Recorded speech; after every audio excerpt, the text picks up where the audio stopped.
หันแม่นยากึ่งกลางเข้ามาจำทำสั่งสัมมานั่งจำใจสาวห่างลิอ่อนอยู่วันเมืองเลยหมอกปันปีลูเคยย้อนมืดคือสู่อ่อนสาวห่างเล่าเมืองไกลเอ่ยสั่งเป็นไรในหมอกลันมาแล้ว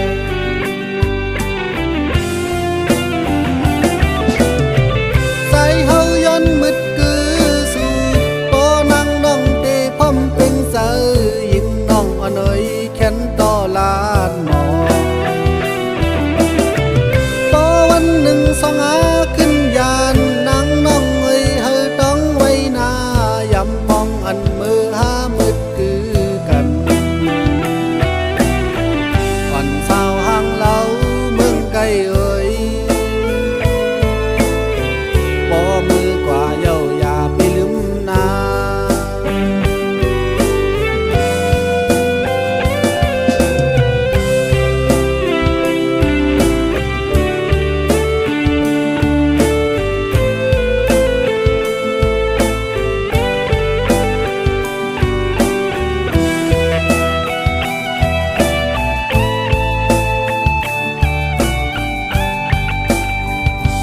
พันแม่นยากึ่งกลางเข้า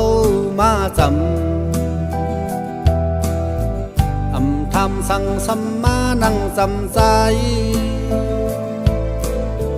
สาวห่างลิอ่อนอยู่วันเมืองเลยบอกปันปีลู